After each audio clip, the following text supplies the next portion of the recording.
أعوذ بالله من الشيطان الرجيم. بسم الله الرحمن الرحيم. الحمد لله الذي أنزل على عبده الكتاب ولم يجعل له عوجا قيما لينذر بأسا شديدا من لدنه ويبشر المؤمنين الذين يعملون الصالحات أن لهم أجرا حسنا ماكثين فيه أبدا وينذر الذين قالوا اتخذ الله ولدا ما لهم به من علم ولا لآبائهم كبرت كلمة تخرج من أفواههم إن يقولون إلا كذبا فلعلك باخع نفسك على آثارهم إن لم يؤمنوا بهذا الحديث أسفا إنا جعلنا ما على الأرض زينة لها لنبلوهم أيهم أحسن عملا وإنا لجاعلون ما عليها صعيدا جرزا أم حسبت أن أصحاب الكهف والرقيم كانوا من آياتنا عجبا إذ أوى الفتية إلى الكهف فقالوا ربنا آتنا من لدنك رحمة وهيئ لنا من أمرنا رشدا فضربنا على آذانهم في الكهف سنين عددا ثم بعثناهم لنعلم أي الحزبين أحصى لما لبثوا أمدا نحن نقص عليك نبأهم بالحق إنهم فتية آمنوا بربهم وزدناهم هدى وربطنا على قلوبهم إذ قاموا فقالوا ربنا رب السماوات والأرض لن ندعو من دونه إلها لقد قلنا إذا شططا هؤلاء قوم اتخذوا من دونه آلهة لولا يأتون عليهم بسلطان بين فمن أظلم ممن افترى على الله كذبا وإذ اعتزلتموهم وما يعبدون إلا الله فأووا إلى الكهف ينشر لكم ربكم من رحمته ويهيئ لكم من أمركم مرفقا وترى الشمس إذا طلعت تزاور عن كهفهم ذات اليمين وإذا غربت تقرضهم ذات الشمال وهم في فجوة منه ذلك من آيات الله من يهد الله فهو المهتد ومن يضلل فلن تجد له وليا مرشدا وتحسبهم أيقاظا وهم رقود ونقلبهم ذات اليمين وذات الشمال وكلبهم باسط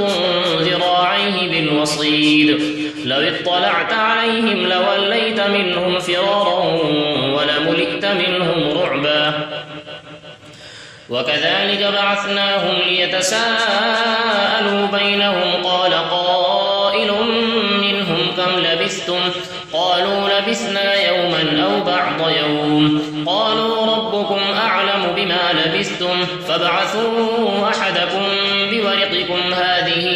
إلى المدينة فلينظر أيها أزكى طعاما فليأتكم برزق منه وليتلطف ولا يشعرن بكم أحدا إنهم إن يظهروا عليكم يرجموكم أو يعيدوكم في ملتهم ولن تفلحوا إذا أبدا وكذلك أعثرنا عليهم ليعلموا أن وعد الله حق وأن الساعة لا ريب فيها إذ يتنازعون بينهم أمرهم فقالوا بنوا عليهم بنيانا ربهم أعلم بهم قال الذين غلبوا على أمرهم لنتخذن عليهم مسجدا سيقولون ثلاثة رابعهم كلبهم ويقولون خمسة سادسهم كلبهم رجما بالغيب ويقولون سبعة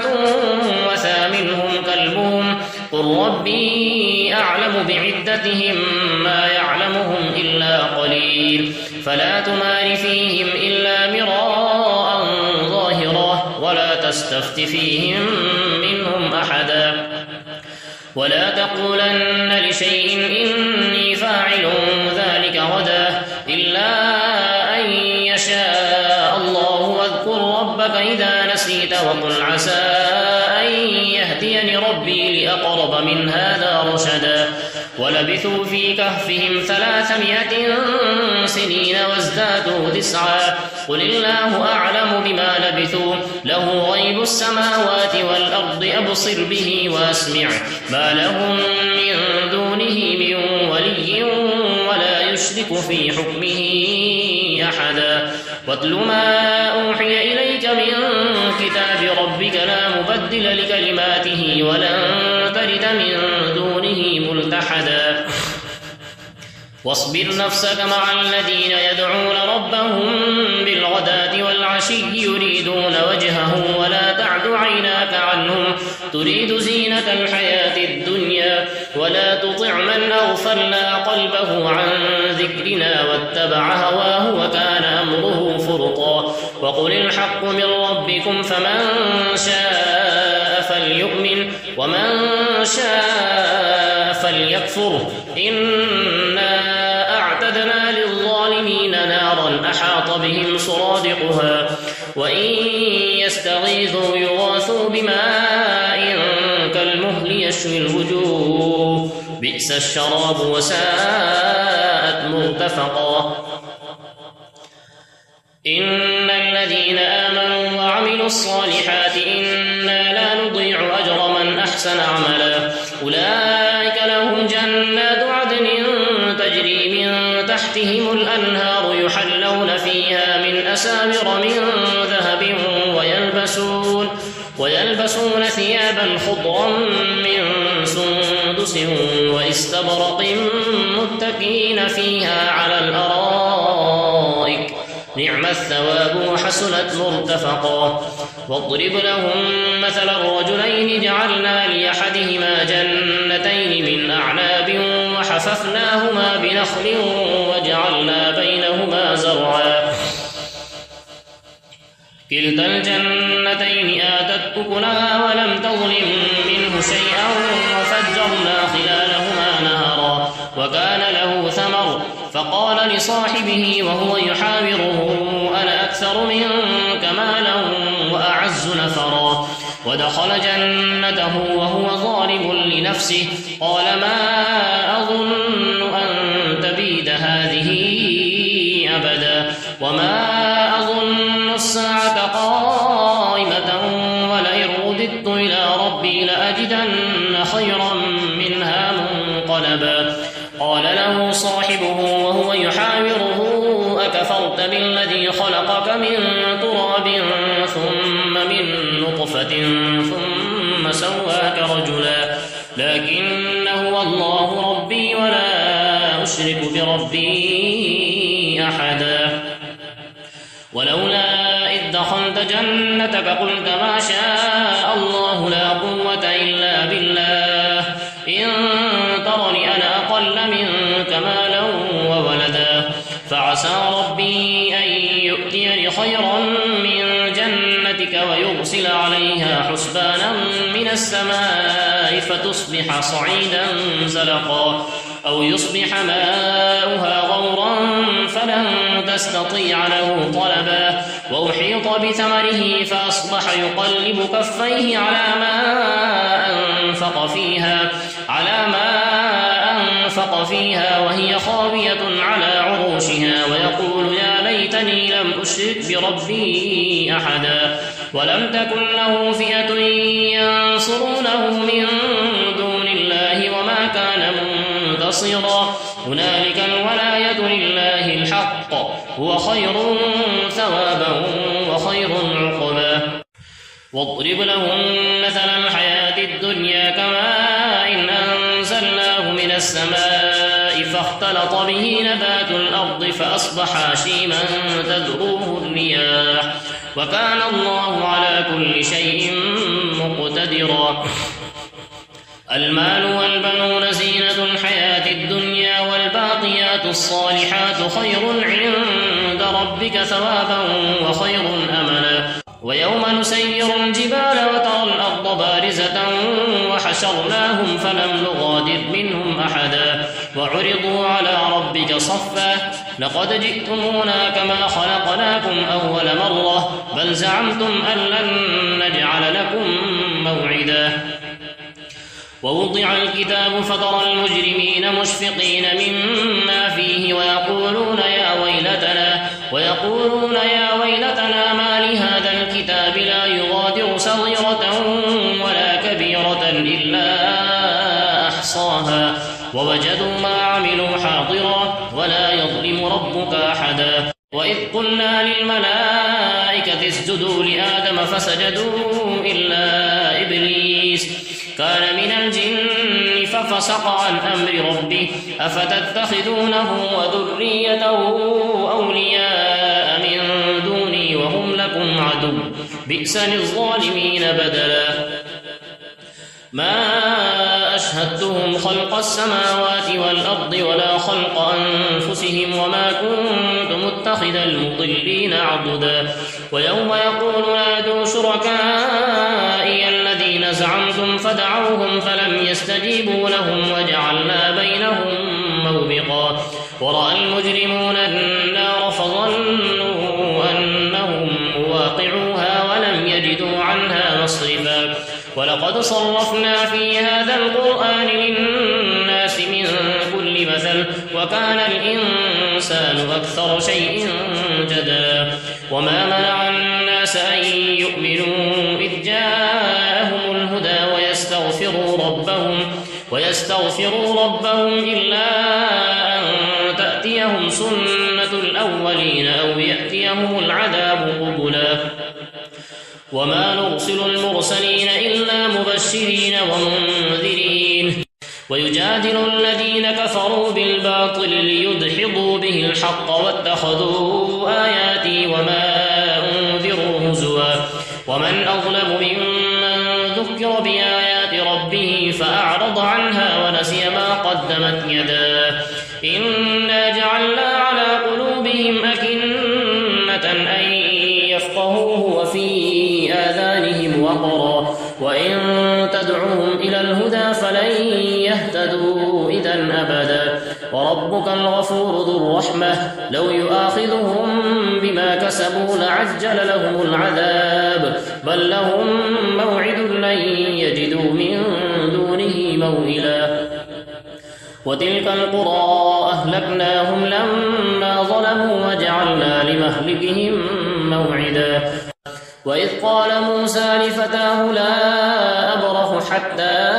أبلغ مجمع البحرين أو أمضي حقبا فلما بلغا مجمع بينهما نسيا حوتهما فاتخذ سبيله في البحر سربا فلما جاوزا قال لفتاه آتنا غداءنا لقد لقينا من سفرنا هذا نصبا قال أرأيت إذ أوينا إلى الصخرة فإني نسيت الحوت وما أنسانيه إلا الشيطان أن أذكره واتخذ سبيله في البحر عجبا قال ذلك ما كنا نبغي فارتدا على آثارهما قصصا فوجدا عبدا من عبادنا آتيناه رحمة من عندنا وعلمناه من لدنا علما قال له موسى هل أتبعك على أن تعلمني مما علمت رشدا قال إنك لن تستطيع معي صبرا وكيف تصبر على ما لم تحط به خبرا قال ستجدني إن شاء الله صابرا ولا أعصي لك أمرا قال فإن اتبعتني فلا تسألني عن شيء حتى أحدث لك منه ذكرا فانطلقا حتى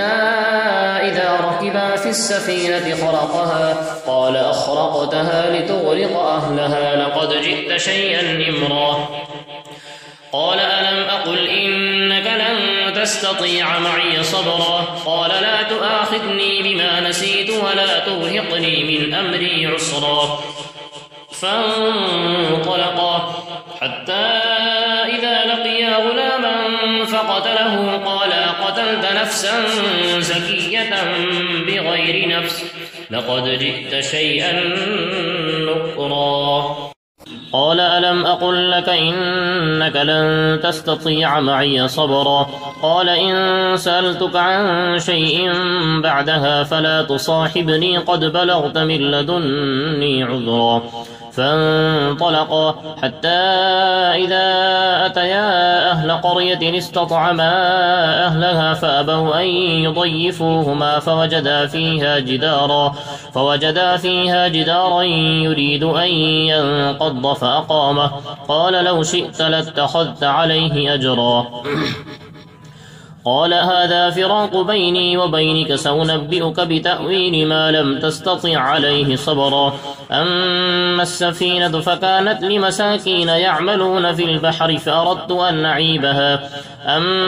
السفينة فكانت لمساكين يعملون في البحر فأردت أن أعيبها وكان وراءهم ملك يأخذ كل سفينة غصبا وأما الغلام فكان أبواه مؤمنين فخشينا أن يرهقهما طغيانا وكفرا فأردنا أن يبدلهما ربهما خيرا منه زكاة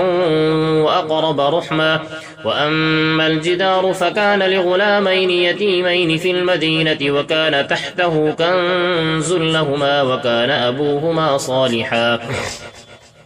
فأراد ربك أن يبلغا أشدهما ويستخرجا كنزهما رحمة من ربك وما فعلته عن أمري ذلك تأويل ما لم تسطع عليه صبرا ويسألونك عن ذي القرنين قل سأتلو عليكم منه ذكرا إنا مكنا له في الأرض وآتيناه من كل شيء سببا فأتبع سببا حتى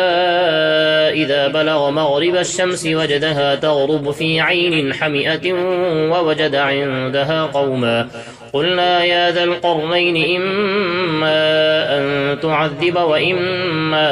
أن تتخذ فيهم حسنا قال أما من ظلم فسوف نعذبه ثم يرد إلى ربه فيعذبه عذابا نكرا وأما من آمن وعمل صالحا فله جزاء الحسنى وسنقول له من أمرنا يسرا ثم أتبع سببا حتى إذا بلغ مطلع الشمس وجدها تطلع على قوم لم نجعل لهم من دونها سترا كذلك وقد أحطنا بما لديه خبرا ثم أتبع سببا حتى إذا بلغ بين السدين وجد من دونهما قوما لا يكادون يفقهون قولا قالوا يا ذا القرنين إن يأجوج ومأجوج مفسدون في الأرض فهل نجعل لك خرجا على أن تجعل بيننا وبينهم سدا قال ما مكني فيه ربي خير فأعينوني بقوة أجعل بينكم وبينهم ردما آتوني زبر الحديد حتى إذا ساوى بين الصدفين قال انفخوا حتى إذا جعله نارا قال آتوني أفرغ عليه قطرا